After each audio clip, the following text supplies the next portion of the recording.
Welcome to my channel set tax சேனலுக்கு உங்களை அன்புடன் வரவேற்கிறேன். 2025 நான் எப்படி சிறு சேமிப்பு செய்ய போகிறேன், ஸோ என்ன மாதிரியான விஷயங்கள் செய்ய போகிறேன், எப்படி சேமிப்பு பட்ஜெட் எல்லாமே நான் ஒவ்வொரு வீடியோவாக போட்டுட்ருக்கேன்.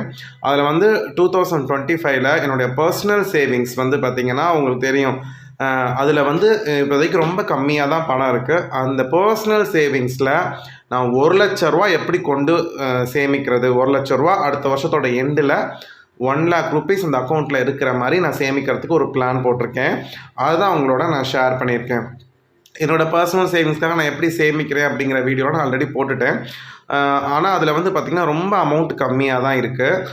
ஸோ எவ்வளோ ரூபாய் இருக்குது, அதுக்குள்ளே வந்து நான் எப்படி 1,00,000 மாற்ற போகிறேன், என்ன பிளான் வந்து அதுக்கு ஃபாலோ பண்ண போகிறேன் அப்படிங்கிற டீட்டெயில்டு வீடியோ இப்போ பார்க்க போகிறோம். வாங்க நம்ம டிலே பண்ணாமல் வீடியோக்குள்ளே போயிடலாம். ஃபஸ்ட்டு நான் 1,00,000 ரூபா சேமிக்கிறதுக்கு உண்டியல் எதுவுமே நான் வந்து யோசிக்கல. ஜஸ்ட் ஒரு அக்கௌண்ட் ஓப்பன் பண்ணிடலாம் அப்படின்னு சொல்லிட்டு ஆல்ரெடி எனக்கு போஸ்ட் ஆஃபீஸில் ஒரு அக்கௌண்ட் வந்து ஸ்டார்ட் பண்ணி இருக்குது. உங்களுக்கு பழைய வீடியோஸ்லாம் பார்த்தா தெரியும், என்னோடய பழைய சிறு சேமிப்பு வீடியோலாம் தெரியும் உங்களுக்கு. ஆல்ரெடி வந்து ஒரு போன வருஷம் நான் சிறு சேமிப்பு மூலமாக செஞ்ச 6,200 ரூபாயை நான் வந்து என்னோடய போஸ்ட் ஆஃபீஸ் சேவிங்ஸ் அக்கௌண்ட்டில் தான் போட்டு வச்சுருக்கேன், பர்சனல் விஷயத்துக்காக அப்படின்னு சொல்லியிருந்தேன். அந்த அக்கௌண்ட் அப்படியே இருக்குது. ஸோ அதை அப்படியே அதில் வந்து நான் அந்த 1,00,000 ரூபாயை சேமிக்க போகிறேன். கையில் வச்சுருந்தோம், உண்டியில் சேர்க்குறோம்னா ஏதாவது ஒரு செலவு வரும்பொழுது எடுத்துருவோம். ஸோ அதனால் மெயின் விஷயம் ஒரு அக்கௌண்ட் ஓப்பன் பண்ணிடுவோம். பெருசாக இன்டைரக்ட் சார்ஜஸ் வந்து இந்த போஸ்ட் ஆஃபீஸ் சேவிங்ஸ் அக்கௌண்ட்டில் இல்லை. நார்மல் பேங்க் சேவிங்ஸ் அக்கௌண்ட்னால் அந்த சார்ஜ் இந்த சார்ஜுன்னு போடுவாங்க. ஆனால் இதில் பெருசாக அந்த மாதிரி இன்டைரக்ட் சார்ஜஸ் வந்து இருக்காது. முக்கியமாக ATM card, net banking, phone banking எதுவுமே ஆக்டிவேட் பண்ணல. ஏன்னா அதுக்கு வருஷம் 200 300ன்னு எடுத்துருவாங்க. அதனால் ஏடிஎம் கார்டு இருந்தால் நம்ம எப்படியும் பணம் ஸ்வைப் பண்ணி எடுத்துருவோம், கார்டு யூஸ் பண்ணி எடுத்துருவோம். அப்படிங்கிறதுனால ஏடிஎம் கார்டு அதுக்கு நான் வாங்கலை. நெட் பேங்கிங் ஆக்டிவேட் பண்ணல. மோஸ்ட்லி போஸ்ட் ஆஃபீஸ் அக்கௌண்ட்டுக்கு நெட் பேங்கிங் ஆக்டிவேட் பண்ணுறது ரொம்ப கஷ்டம். ஒன்லி டெபாசிட்டிங் மணி. ஸோ அதில் போய் பணத்தை மட்டும்தான் போட போகிறேன். 1,00,000 ரூபா இந்த அக்கௌண்ட்டில் சேர்க்கணும். இதுதான் என்னுடைய முதல் எய்மு. அது வந்து இந்த 10% எடுத்து வைக்கிறது அதெல்லாம் இல்லை, என்னுடைய பர்சனல் சேவிங்ஸை மட்டும்தான் இதில் நான் வந்து கொண்டு வர போகிறேன். ஆல்ரெடி நான் வந்து என்னோடய பர்சனல் சேவிங்ஸ்க்கு எப்படி பணம் சேமிச்சிட்ருக்கேன் அப்படிங்கிற ஒரு வீடியோ நான் டீட்டெயில்டாக போட்டேன். அதை வந்து அந்த வீடியோட லிங்க்கு டிஸ்கிரிப்ஷன் பாக்ஸில் நான் தரேன். ஸோ இப்போ வந்து இதுக்கு நான் ஒரு ஃபார்மெட் செட் பண்ணியிருக்கேன். 1,00,000 ரூபா நம்ம வந்து ஒரு எய்ம்னு வச்சாச்சு.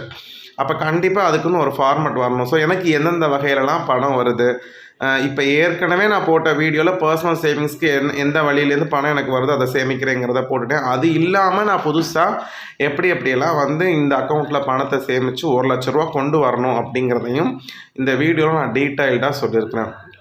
ஸோ அதனால் நீங்களும் உங்களோட பர்சனல் சேவிங்ஸுக்கு ஒரு எய்ம் வச்சுக்கோங்க.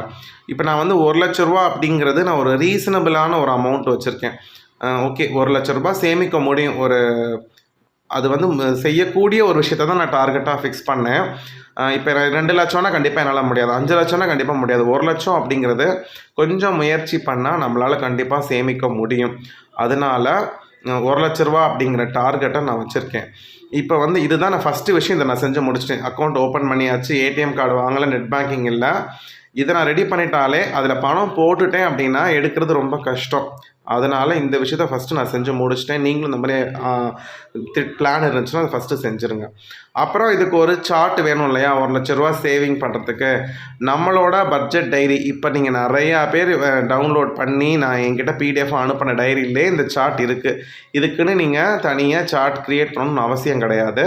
நான் ஆல்ரெடி ₹1 சேலஞ்சு, 1,00,000 ரூபா சேலஞ்சு, 50,000 சேலஞ்சு வந்து நான் அதில் கொடுத்துருக்கேன். அதனால் நீங்கள் இப்போ யூஸ் பண்ண பட்ஜெட் டைரியிலே இந்த சார்ட் இருக்குது, நீங்கள் ஃபாலோ பண்ணுறதுனாலும் பண்ணிக்கலாம். இதில் வந்து பார்த்திங்கன்னா நான் கரெக்டாக 170 நாளுக்கு கொடுத்துருக்கேன். ஓகேவா, 170 நாளைக்கு 1,00,000 ரூபா எப்படி சேமிக்கிறது அப்படிங்கிற ஒரு பிளான் இது. ஆனால் நமக்கு எவ்வளோ இருக்குது, ஒரு வருஷத்துக்கு தான் 365 நாள் இருக்குது. நம்ம 170 நாளில் சாதிக்க முடியாததான், இன்னுமே டைம் இருக்குது. அப்போ நம்ம என்ன செஞ்சிடலாம், ஈஸியாக செஞ்சிடலாம்.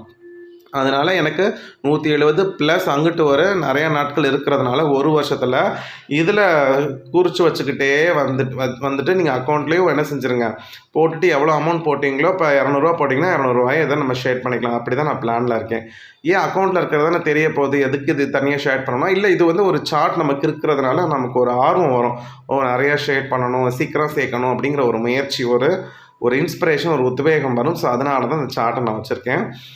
அதே மாதிரி பாஸ்புக்கில் நீங்கள் அப்பப்போ போய் என்ட்ரி போட்டுக்கோங்க. நான் அந்த மாதிரி பிளானில் இருக்கேன். இதுலையும் போட்டுருவேன். பாஸ்புக்கில் என்ட்ரி போட்டு எவ்வளோ சேர்ந்துக்கிட்டே வருது அப்படிங்கிறதையும் நான் பார்த்துருவேன். சரி, இதில் ஆல்ரெடி பர்சனல் சேவிங்ஸில் என்கிட்ட ஆல்ரெடி 6200 இந்த அக்கௌண்ட்டில் இருக்குதுன்னு சொல்லியிருக்கேன். இந்த வருஷம் நான் சேமித்த பணம் இருக்கும் இல்லையா, என்னுடைய பர்சனல் சேவிங்ஸு, அதாவது பேப்பர் கரெக்ஷன் போன அமௌண்ட்டு, யூனிவர்சிட்டி டியூட்டி போன அமௌண்ட்டு, எக்ஸாம் டியூட்டி பார்த்த அமௌண்ட்டு, டிஎன்பிசி டியூட்டி பார்த்த அமௌண்ட்டு, எக்ஸ்ட்ராவாக காலேஜில் எக்ஸ்ட்ரா கிளாஸ் எடுத்து சம்பாரிச்சது, எக்ஸ்ட்ரா மணி, எக்ஸ்ட்ரா ஜாப் மூலமாக வந்த எல்லா அமௌண்ட்டும், அதில் வந்து இந்த வருஷத்துக்கான அமௌண்ட் எவ்வளோ இருக்குதுன்னு தெரியல. அது ப்ளஸ் இந்த வருஷத்துக்கு நான் சிறு சேமிப்பு பண்ணிகிட்ருக்கேன் இல்லையா, என்னுடைய அந்த கேஷ் ஸ்டஃபிங் வீடியோலாம் பார்த்துருப்பீங்க.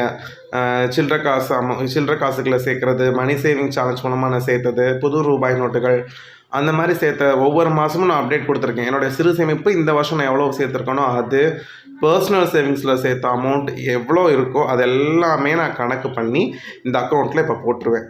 அப்போ அதெல்லாமே ஷேட் பண்ணிடுவேன். ஸோ ஆல்ரெடி இருக்கிற அமௌண்ட்டு அது அப்படியே தான் இருக்கும். அது இல்லாமல் மேற்கொண்டு நான் பணம் இந்த அடுத்த ஒரு வருஷத்துக்கு சேமித்து தான் நான் வந்து 1 லட்ச ரூபா சேமிக்க போகிறேன். ஒரு தடவை ஷார்ட்டாக சொல்லிடுறேன் எப்படி பணம் போட போகிறேன்னு.